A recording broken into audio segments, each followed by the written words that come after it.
Happy ఉన్నా. ఒక మంత్రిగా చాలా హ్యాపీగా ఉన్నారు, ప్రజలకు సేవ చేశారు. కానీ మంత్రి అయితే ప్రజలకు దగ్గర ఉండొచ్చు, స్పీకర్ అయితే ప్రజలకు దూరంగా ఉండొచ్చు అనే అభిప్రాయం ఉంది. మీరు ఎట్లా చూస్తున్నారు?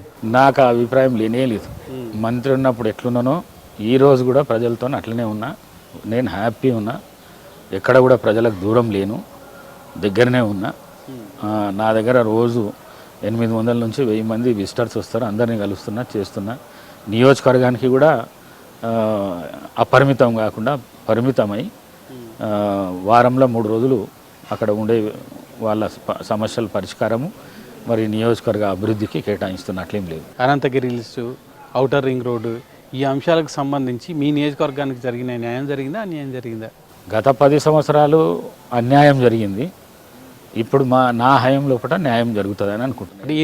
ఏ రకంగా? అనంతగిరి హిల్స్ల టూరిజం అభివృద్ధి కానీ, లేకుంటే ఈ ఔటర్ త్రిబులార్ కానీ, మరి మా వికారాబాద్కు సంబంధించిన ఔటర్ రింగ్ రోడ్ కానీ, మరి ఇరిగేషన్కు సంబంధించిన ప్రాజెక్టులు పెద్ద ఎత్తున అభివృద్ధి చేసే కార్యక్రమాలు కానీ, R&B పంచాయతీరాజ్ రోడ్లు 10 సంవత్సరాల నుంచి మా నియోజకవర్గంలో ఒక్క రోడ్డు కూడా వేయలేదు.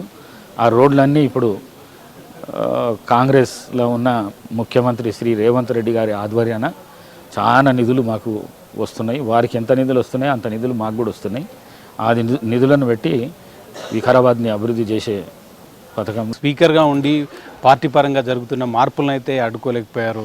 మీకు సంబంధించి మీ నియోజకవర్గానికి సంబంధించి కానీ, మీ జిల్లాకు సంబంధించి కానీ మీరు అనుకున్న పోస్టింగులు ఇప్పించలేదు అనే ఒక భావన మీ కార్యకర్తల్లో ఉంది. అట్లాంటిది ఏం లేదు. నా నియోజకవర్గానికి సంబంధం అంటే నా జిల్లాలో ఆమెకు సుజాతకు వచ్చింది ఆర్యవైశ్య. పాత రంగారెడ్డి జిల్లా మొత్తం చూసుకుంటే ఓ 10-12 కార్పొరేషన్ చైర్మన్లు రంగారెడ్డి జిల్లాకే వచ్చినాయి. నా వికారాబాద్కి వస్తే నా ముందు ఉన్నాయి, ఇంకా చాలా ఖాళీలు ఉన్నాయి. తప్పకుండా ముఖ్యమంత్రి గారు ఇస్తారు, అట్లేం లేదు. వర్షాకాల సమావేశాలు జరగబోతున్నాయి. ఈసారి మరొకసారి గవర్నర్ ప్రసంగాన్ని పెట్టే అవకాశం ఉందా ప్రభుత్వం? ఆ దిశగా ఏమైనా ప్రయత్నాలు జరుగుతున్నాయి? బడ్జెట్ కంటే ముందు అది ఆనవాయితీ ఉంటుందేమో, ఉంటే గవర్నర్ ప్రసంగం కూడా ఉండొచ్చు.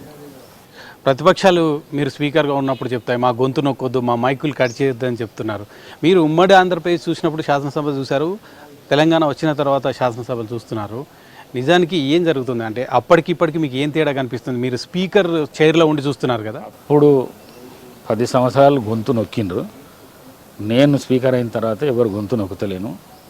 ప్రజాస్వామ్య పద్ధతిలో పాలక పక్షానికి ఎంత సమయం ఇస్తున్నానో దానిలోపట అత్యధిక సమయము ప్రతిపక్షానికి, మరి అందరికీ, ఎంఐఎంకు కానీ, బీజేపీకి కానీ, బీఆర్ఎస్కు కానీ, మరి ఒక్క అభ్యర్థి ఉన్న కమ్యూనిస్టు పార్టీకి కూడా సమయం ఇస్తున్నాము. ఎందుకంటే ప్రతిపక్షాలకు సమయం ఇచ్చినప్పుడే పాలక పక్షం ఏం నిర్ణయాలు తీసుకుంటున్నది అనేది ప్రజలకు పోతుంది. కాబట్టి రెండింటినీ సమానంగా చూసి ప్రజాస్వామ్య పద్ధతిలో తీసుకొని పోతున్నాను నేను.